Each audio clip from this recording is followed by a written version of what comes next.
deve ter calor, alguma chuva e muita umidade nos próximos dias.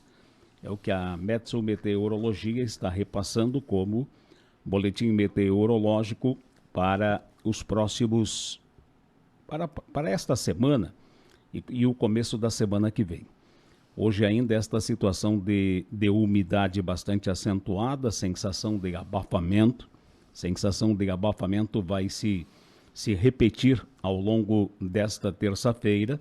A quarta-feira também vai ter temperatura mais alta, acima dos 30 graus, talvez não com chuva, mas depois lá por quinta, mais certo é na sexta-feira, aí troca um pouquinho esse discurso. Vão ser chuvas, a princípio, melhores distribuídas e com volumes bem mais significativos. Tomara que se confirma, né, Nilo? Bom dia. Bom dia, Paulo. Bom dia, Nicolas. Bom dia, Nilo. Pois é, Paulo. Nós tivemos aqui, pelo menos nessa região aqui na proximidade da Univates, 38 milímetros, arredondando aí, de chuva até agora. Então, no fim do mês praticamente. A média histórica fala em 179 milímetros nos últimos 30 anos, né? E a gente olha a umidade relativa do ar, tá lá perto do 30%, principalmente assim, 2 horas da tarde, 3 horas da tarde, 4 horas da tarde, a hora mais seca. E as chuvas acontecem quase sempre no final da tarde, para essa época do ano. Então, e a gente olhando esse problema da Argentina, né, extremamente seco, qualquer coisa pode, né, disparar um incêndio de grandes proporções. Nós tivemos aqui do lado brasileiro, na região de Alegrete, também incêndios, não desse porte, mas incêndios de campo, né? Pela umidade relativa baixa, pela secura, né? E a falta d'água, inclusive choveu naquela região agora, as pancadas, mas foi tão pouco que não conseguiram usar a chuva, vamos dizer assim, para diminuir o incêndio. E é um alerta para nós, né, Paulo? O cuidado que se precisa ter neste momento com qualquer coisa que a gente vai envolver, fogo, eletricidade, né, gás, outras coisas mais aí. Está muito seco, né? Está muito seco. E vamos ver se isso aí se confirma, né, e o pessoal possa ainda tirar alguma coisa de soja, de milho, principalmente o safrinha, né? O pessoal está plantando por aí. E a chuva, vamos dizer assim, vindo na quantidade suficiente, a gente não recupera, né, Paulo? Mas pelo menos tira alguma coisinha daqui para frente. E uma expectativa é de que o frio vai chegar mais cedo. Isso estão dizendo também, né? O frio vem mais cedo, o que atrapalha essas coisas de plantio do tarde. O que interessante seria o frio vir um pouco mais tarde, vamos dizer assim, para completar o ciclo, né, das culturas mais de calor.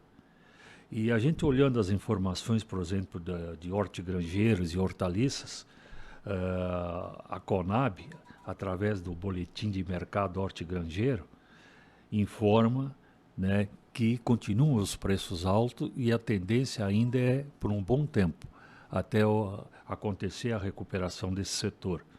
Se aqui no sul é por falta de chuva, naquela região mais central de São Paulo, Rio, Espírito Santo, Minas, é excesso de chuva, né?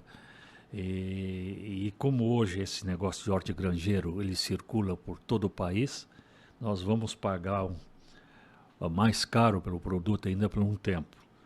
E aqui no sul, muitos produtores perderam 70%, 50%, 80%. E não tem como manter essa produção por falta de água, né? Vamos ver o que vem pela frente aí. E todas essas situações de calor causa o estresse da planta, que às vezes a gente fala que os animais, né, mas as plantas também.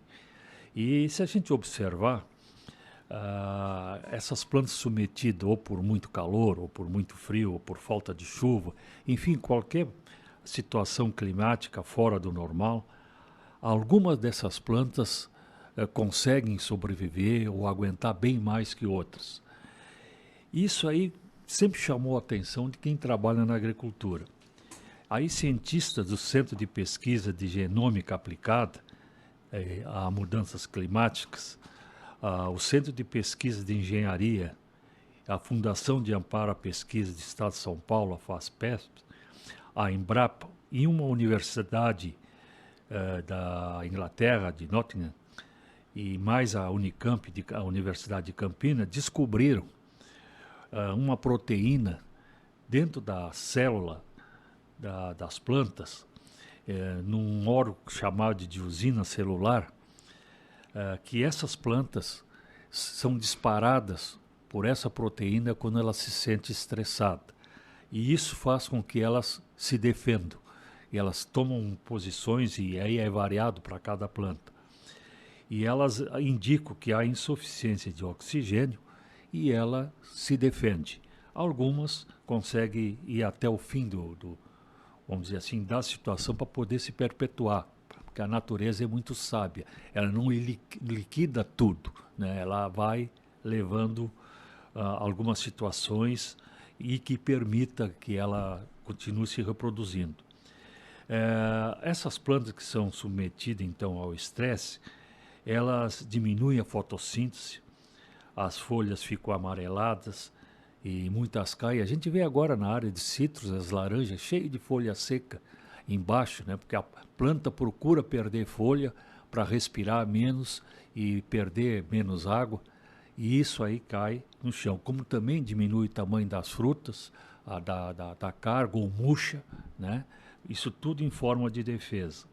A gente nota também na mandioca, no milho principalmente, quando a folha começa a se enrolar, né, ela se enrola para se defender.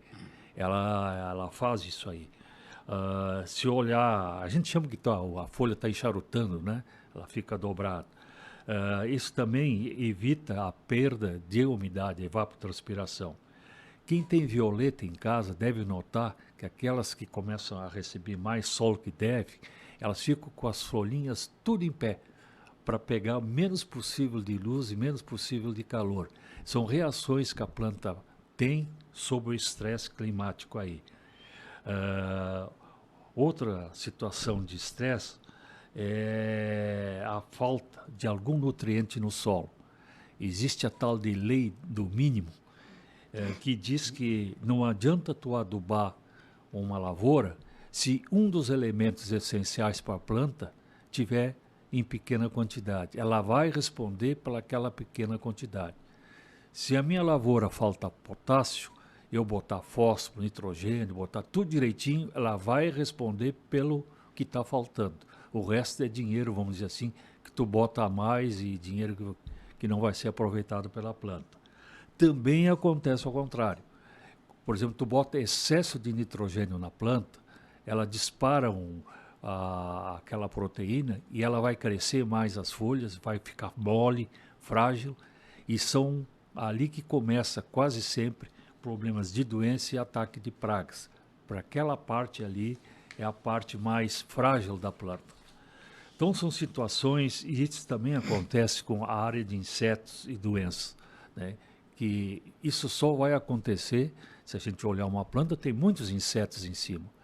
Inseto que causa dano são poucos. Muitos dos insetos que estão ali, ao contrário, são predadores, parasitas de inseto praga. Então, a planta também sabe disso e sai em defesa.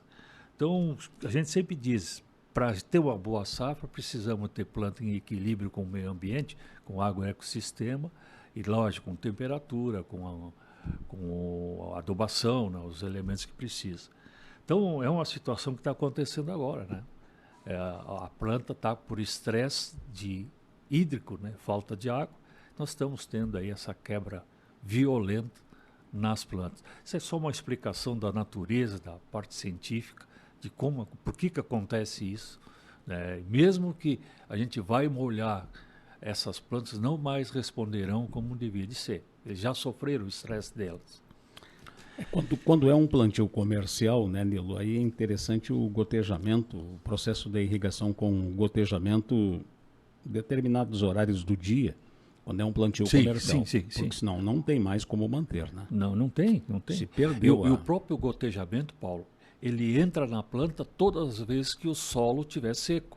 Não adianta eu deixar 2 meses seco, vão entrar agora com o gotejamento. A planta até pode melhorar um pouco, mas não responderá mais pela produção dela, porque ela perdeu o equilíbrio dela, se estressou, né? E a questão da profundidade do solo também vai ditar muito, dependendo do sistema de raízes destas plantas. É importante ter todos esses cuidados quando se implanta, né? Um pomar comercial, até mesmo uma horta, né, Nilo? Sim. O que é a composição do solo, onde é que está se colocando? A questão das parreiras, por exemplo, né? Aquelas parreiras que se fazem em fundo de quintal para ter sombra e ter um cacho de uva. A uva, o pé vai permanecer por muitos anos ali, vai buscar profundidade, tem que se conhecer o que tem naquela terra também. Né? Nós temos muito solo aqui na região, que ele tem aquela camada de tabatinga embaixo, então tu tem 1 metro e meio de solo bom, vamos dizer assim. Aí tu encontra aquela tabatinga, e ali aquilo é um problema para as plantas. As raízes chegam ali, as raízes chegam ali e não conseguem se aprofundar mais. Então, qualquer falta de água naquela camada ou qualquer excesso de água naquela camada causa o que a gente chama de estresse na planta. E uma planta que é para durar 25 anos, 30 anos, termina durando 12, 15. Né? E outra coisa é a questão dos açudes. É preciso se rever esta questão dos açudes. O pessoal que trabalha com peixe está tendo uma perda significativa, o nível de água não foi recuperado. Oxigenação também. O processo de oxigenação com o sistema de motor, por exemplo, custa caro, ele consome bastante energia, mas a reposição de água destes açudes, tem açudes que estão há 5, 6 meses com um nível bastante baixo, com a perda de peixe, com os pássaros predadores tomando conta, e não se tem uma perspectiva, a não ser que venha bastante chuva agora em março e abril, caso contrário, vai ficar complicada a questão, tem que se achar outra alternativa, Nilo. É verdade. A evaporação foi altíssima. Mas quem tem aquelas piscinas em casa, pode notar, parece que está vazando, perde-se muita água. Eu sempre brinco, né? Tu lava a roupa de manhã, meio-dia tu recolhe. Está seco. Está seco, evaporou a água, né? E essa recuperação passa por primeiro encharcar o solo, né? Tu tem que está seco, então aquela quantidade de água vai ficar no solo. Para depois, então, correr para as áreas de lençol freático, os veios que formam esses açudes, esses arroios, né? Esse conceito que nós temos, se Deus quiser vai dar certo, nós temos que começar a repensar. Claro que o homem lá em cima tem o dedo da decisão, mas nós temos que começar a ajudar um pouquinho também, em buscar alternativas para aquilo e para onde nós estamos. Né? Que pelo menos os anos mais secos, nós tivemos em torno de 1.000, 1.200 milímetros de chuva. Isso é 1.200 litros por metro quadrado.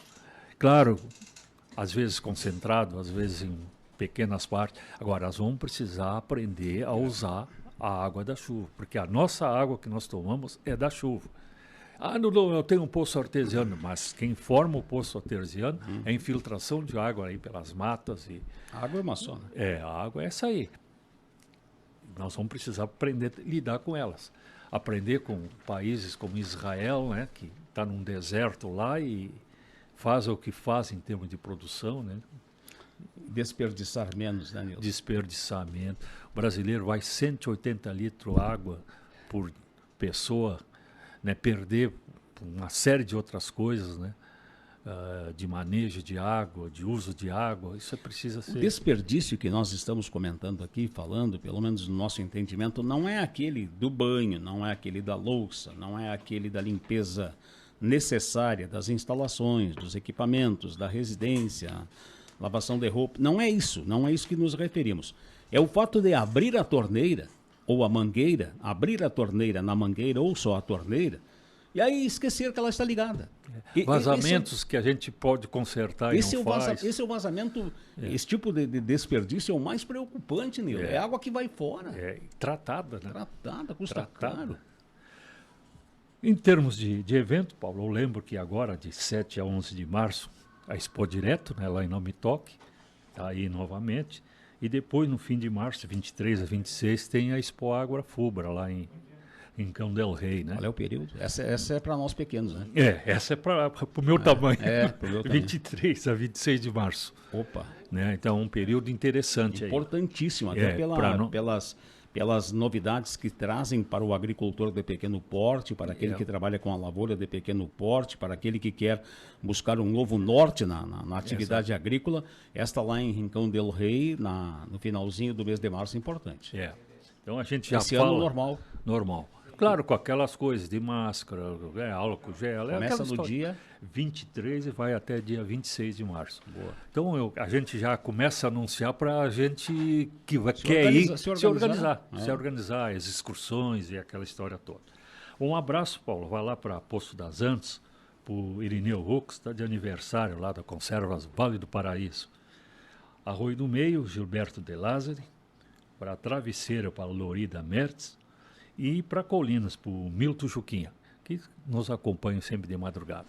Tá bem, Lilo Cortez sempre às terças-feiras, agora 5h28, 23,7 a temperatura. Estão chegando informações, destaques da polícia. Vamos à redação com Márcio Steiner.